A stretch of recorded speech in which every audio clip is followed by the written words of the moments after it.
Bonjour la famille, c'est encore moi dans les précieux conseils de Sylvia. Je viens d'abord remercier ceux qui sont déjà abonnés à ma chaîne. Vous savez, un conseil est toujours le bienvenu.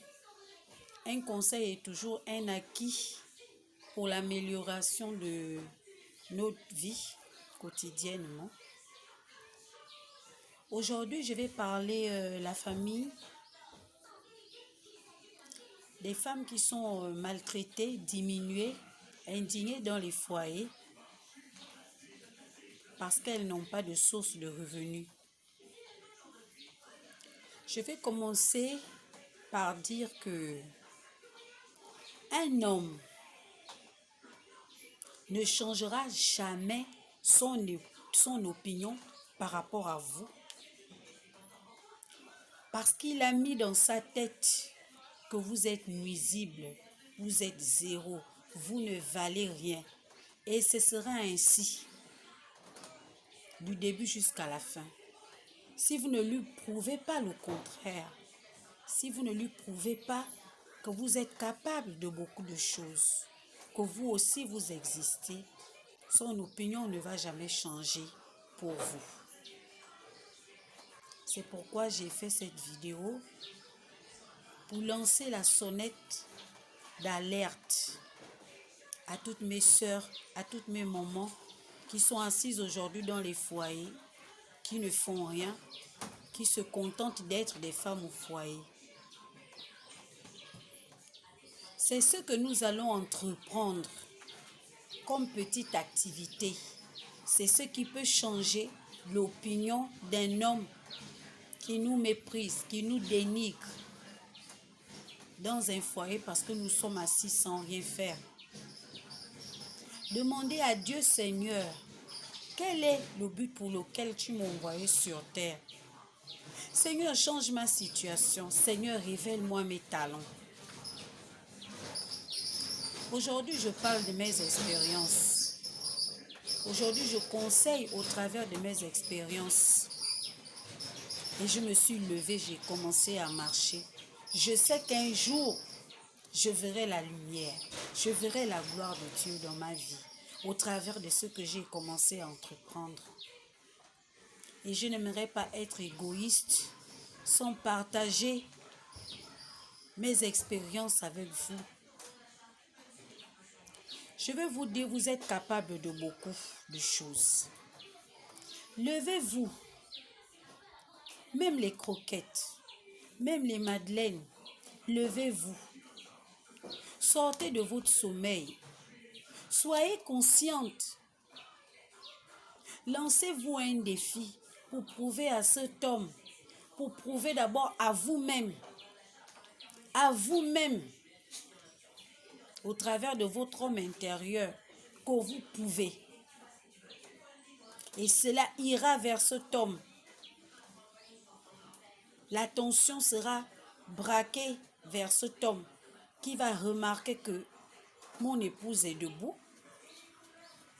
Mon épouse vend ses croquettes, ses madeleines. Tant que vous êtes épanoui là-dedans, je vous dis que vous serez valorisé. Vous pouvez aller dans les ministères, vendre vos madeleines, vendre vos croquettes. Si vous les avez fait avec amour, si vous avez ressenti que c'est votre passion, ces croquettes seront commandées et vous serez apprécié pour ce que vous faites. Si c'est une table que vous pouvez mettre devant votre maison, vous pouvez vendre des vivres frais. Cela peut vous épanouir. Le fait de voir vos 500, vos 5000, vos 10 000 qui rentrent par jour et être indépendant, c'est déjà un bon départ. Au travers de ces petites activités-là, vous pouvez développer des plus grandes activités, des plus grandes entreprises. L'essentiel est de commencer quelque chose pour montrer que nous existons, pour lancer un message. Parce que lorsque Dieu nous a envoyés sur cette terre, c'était pour lancer un message. C'était pour lancer un message. Pour quel message avez-vous été envoyé? Est-ce les dons spirituels?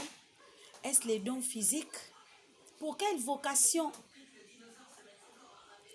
J'aimerais que vous sortez de cette situation parce que je l'ai vécu. Et ce n'est pas la joie. Tu es bête. Tu es venu au mariage pour de l'argent. Tu es zéro. J'imagine le genre de paroles que ces hommes-là peuvent vous sortir. Je me suis juré à moi-même de ne plus jamais baisser les bras.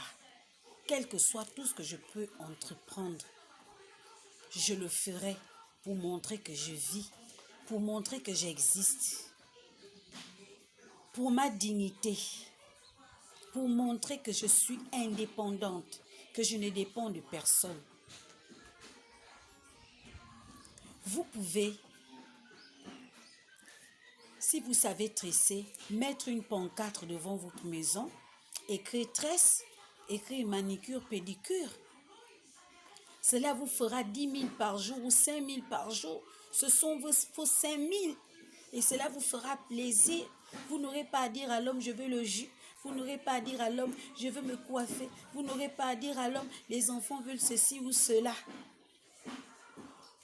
Mais c'est d'abord pour vous, hein. C'est votre argent, c'est votre bonheur. Ce n'est pas pour l'homme. C'est pour que vous-même vous puissiez en jouir. Vous savez, le fait de sortir tous les matins, ça égaye la femme. Le fait de sortir tous les matins et s'habiller et aller dans les ministères ou aller dans les rues, je vous dis que c'est déjà quelque chose. Vraiment, je vous exhorte à faire quelque chose. Est-ce la couture? Est-ce le commerce? Quel que soit ce que vous allez entreprendre, vraiment, vous ne serez pas déçus. À partir de là, la vision de cet homme-là va changer. Le regard de mépris de cet homme-là, ça va changer. Je vous encourage encore à vous lever, à entreprendre. Ce qui est mauvais, c'est de ne jamais se lever pour commencer. Mais si déjà vous avez commencé, vous allez voir d'autres portes s'ouvrir devant vous. L'école n'est pas faite pour tout le monde. Il y a des gens qui n'ont pas besoin d'attendre la fin du mois, mais qui sont remplis en une semaine. Qui sont plus que remplis en 2 semaines. Pendant que le fonctionnaire, lui, va attendre la fin du mois, mais vous, vous êtes remplis tous les jours. Vous imaginez ce que vous pouvez faire? Vous imaginez? Arrêtez de dormir. Levez-vous et marchez. Levez-vous et marchez. Et pour celles qui marchaient déjà, courez. Pour ceux qui couraient déjà, volez. Bon, je vous fais des bisous, la famille. Vous pouvez poser des questions dans les commentaires. Vous pouvez aussi liker. Pourquoi pas vous abonner? À plus tard.